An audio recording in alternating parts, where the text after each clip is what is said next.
Welcome to my channel and another new video.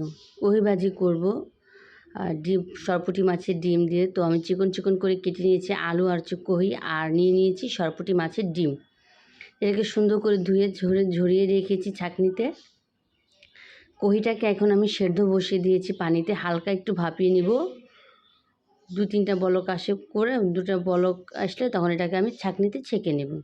আর যে মাছের ডিমটাকে আমি সুন্দর করে হাতের সাহায্যে একেবারে সুন্দর করে একটু ভেঙে ভেঙে নিচ্ছি, কারণ আপনি যদি ভেঙে না নেন তাহলে মাছটা তো আর দানাদার হয়ে হবে না। তো এই জন্য এটাকে আমি ভেঙে ভেঙে নিয়েছি। যখন আমি ভাজিটাতে করবো একদম মিশে দানা দানা হয়ে যাবে, তখন ওই ডিমটা খেতে কিন্তু বেশ ভালো লাগে।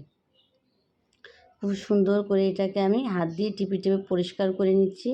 আর ধন্যবাদ যারা এতটা সময় নিয়ে আমার ভিডিওটা দেখছেন, তাদেরকে অসংখ্য ধন্যবাদ। যারা ইউটিউব থেকে দেখছেন অবশ্যই আমার চ্যানেলটা সাবস্ক্রাইব করে দেবেন, যারা ফেসবুক পেজ থেকে দেখছেন অবশ্যই পেজটা ফলো দিয়ে দিবেন। এখন আমি চুলায় একটা প্যান বসিয়ে নিয়েছি, দিয়ে দিলাম শুকনো মরিচ গরম তেলে ভেজে নিলাম। দিয়ে দিলাম পরিমাণ মতন পেঁয়াজটাকে আমি গোল্ডেন বাদামি কালার করে ভাজবো না, হালকা বাদামি কালার করে ভাজা হয়ে গেলে দিয়ে দেবো পরিমাণ মতন আদা রসুন পেস্ট, হলুদের গুঁড়া, লাল মরিচের গুঁড়া, এখন দিয়ে দিব গিয়ে ধনিয়ার গুঁড়া, আর একটু জিরার গুঁড়া।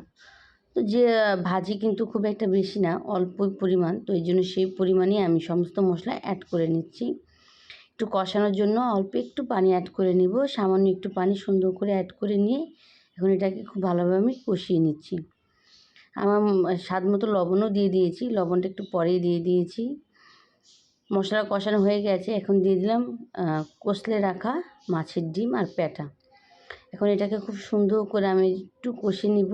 আর দিয়ে দিলাম ঝালের জন্য কাঁচামরিচ, যে যেমন ঝাল খেতে পছন্দ করেন ঠিক সেরকমই ভাবে দিবেন।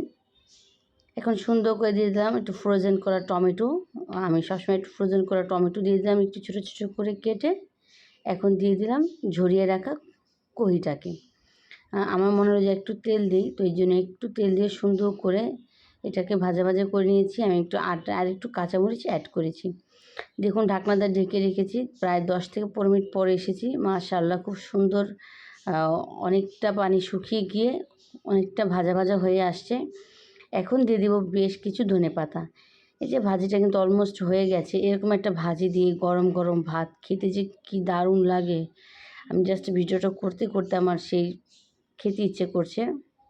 কারণ ভাজিটা কিন্তু খুবই মজার ছিল। এখন আমি এডিট করতে করতে মনে হচ্ছিল যে ইস, আমি এখন যদি একটু খেতে পারতাম।